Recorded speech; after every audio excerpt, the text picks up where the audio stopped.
जी, अस्सलाम वालेकुम। मेरा नाम आरिफ़ हुसैन है और मैं मुल्तान से बिलॉन्ग करता हूँ।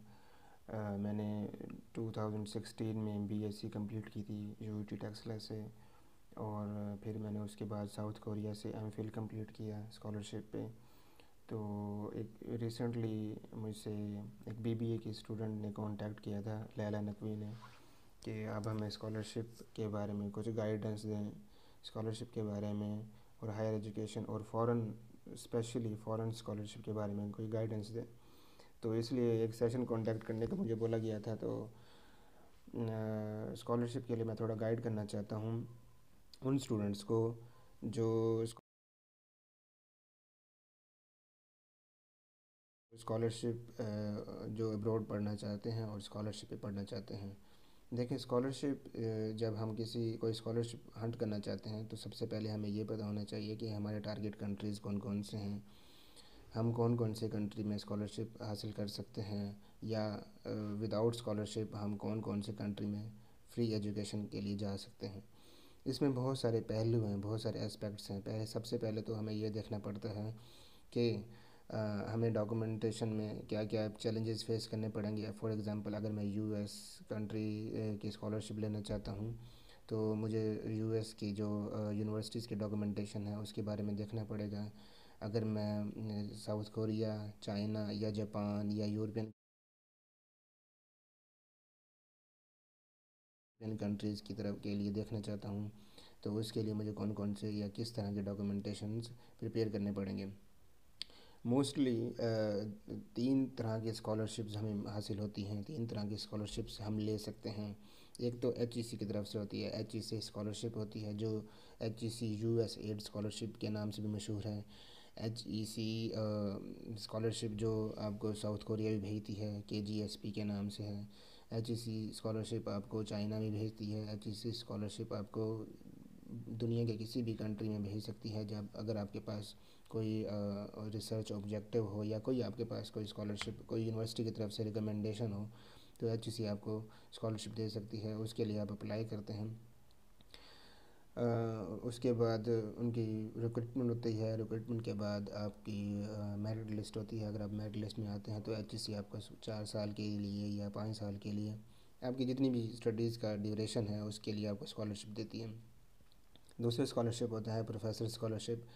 प्रोफेसर स्कॉलरशिप के लिए आपको डायरेक्ट किसी न किसी प्रोफेसर से कॉन्टैक्ट करना पड़ता है। मोस्टली ऐसे होता है कि आप अपनी फ़ील्ड के अपने रिसर्च इंटरेस्ट की जो फ़ील्ड है उससे रिलेटेड आप किसी न किसी प्रोफेसर से कांटेक्ट करते हैं। इवन किसी भी कंट्री में, even Korea, China, Japan, European countries, Scandinavian countries हैं, यूएसए है और यूएसए की सारी स्टेट्स में किसी भी प्रोफेसर से आप कांटेक्ट करते हैं उसमें आप मेंशन करते हैं कि मेरा जीपीए ये है, एम बीबीए में ये, और मैं एमबीए की तरफ इंटरेस्ट लेना चाहता हूँ स्पेसिफ़िकली आपके लिए, बीबीए स्टूडेंट्स के लिए।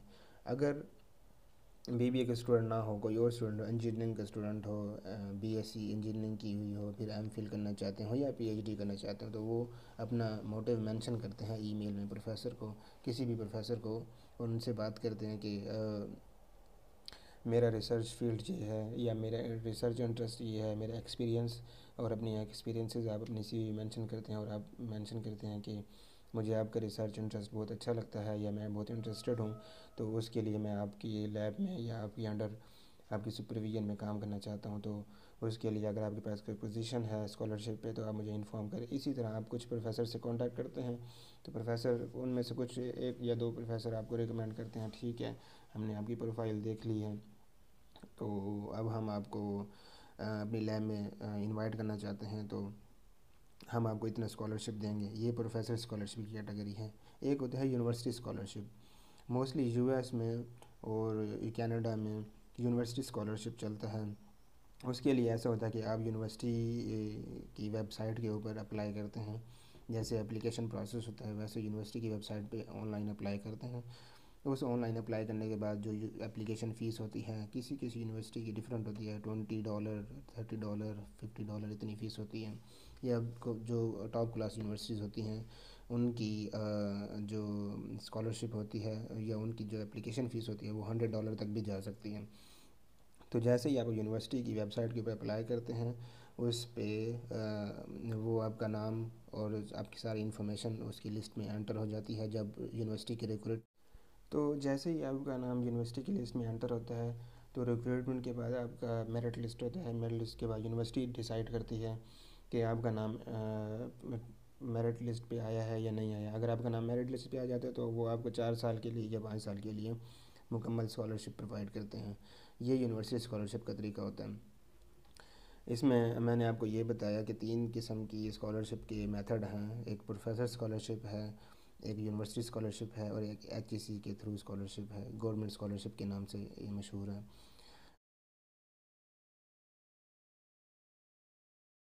और सबसे इम्पोर्टेंट बात ये होती है कि आप डॉक्यूमेंटेशन कैसे करते हैं, डॉक्यूमेंट्स कैसे प्रिपेयर करते हैं। सबसे पहले और सबसे इम्पोर्टेंट मेन टॉपिक ये होता है, मेन डॉक्यूमेंट ये होता है कि आप कि सीवी कैसे होनी चाहिए। आप सीवी में क्या मेंशन करते हैं, आप सीवी को किस तरह प्रेजेंट करते हैं। सीवी 1 पेज का डॉक्यूमेंट होता है या 2 पेज का डॉक्यूमेंट होता है, जिसमें आपने अपनी पर्सनालिटी, अपनी स्किल्स, अपनी एजुकेशन, अपने ग्रेड्स, अपनी हॉबीज़, अपने रेफरेंसेस, इवन किसी प्रोफेसर का नाम आपने मेंशन करना है। ये सारी चीज़ें आपने प्रोफेशनली तरीके से मेंशन करनी होती हैं। इवन आपका कॉन्टैक्ट्स, आपका कॉन्टैक्ट नंबर, ईमेल एड्रेस और कॉन्टैक्ट नंबर जिस पे वो आपको अप्रोच कर सकें। इसको इतना प्रोफेशनल होना चाहिए कि या इतने नए अंदाज से होना चाहिए कि आप कोई भी प्रोफेसर या कोई भी यूनिवर्सिटी आप किसी भी देख के फ़ौरन इम्प्रेस हो जाएं। मोस्टली ऐसे होता है कि एक प्रोफेसर या एक यूनिवर्सिटी के पास जब सीवी आती हैं, वो दिन में आलमोस्ट, फॉर एग्ज़ाम्पल, वो आलमोस्ट 500 सीवीज़ उनके सामने से गुजरती हैं। तो आप अपनी सीवी में ऐसा क्या ऐड करेंगे जो फर्स्ट इम्प्रेशन, जो फर्स्ट टाइम वो आपकी सीवी देखें और उनको आइडिया हो जाए कि ये न्यू सीवी है और इस बंदे में पोटेंशियल है, इस बंदे में स्किल्स हैं, इस बंदे में न्यू चीज़ें सीखने की भी वो पैशन है। तो इसको फॉलो करते हुए आपने सीवी बनानी है। बेहतरीन किस्म की सीवी बनेगी, उसके बाद आपको स्कॉलरशिप मिलने के चांसेस ज़्यादा हो जाएंगे। ये एक एस्पेक्ट हो गया स्कॉलरशिप कैसे हासिल करते हैं, स्कॉलरशिप हासिल करने के कितने तरीके हैं, और स्कॉलरशिप के लिए कौन कौन से डॉक्यूमेंट्स प्रिपेयर करने पड़ते हैं।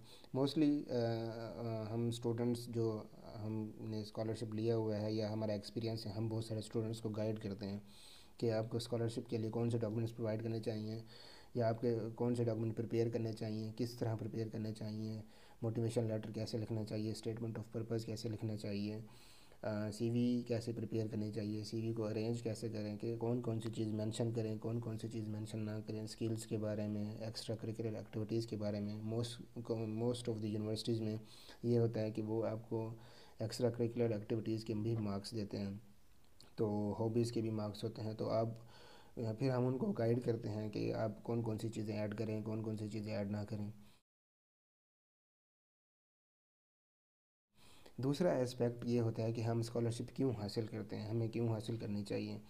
स्कॉलरशिप जो फ़ॉरेन स्कॉलरशिप है या फ़ॉरेन एजुकेशन है, उसकी बहुत सारे फैक्टर्स हैं। फ़र्स्ट ऑफ ऑल ये है कि आपको एक इंटरनेशनल करिकुलम की लर्निंग होती है, इंटरनेशनल एक्सपोजर होता है, और आप बहुत सारी नई चीज़ें जो पाकिस्तान में या हमारे कंट्रीज़ में या हमारी यूनिवर्सिटीज़ में अभी इंट्रोड्यूस नहीं हुई, आप उनको एडवांस पढ़ सकते हैं और आप एडवांस लोगों के साथ इंटरेक्ट कर सकते हैं।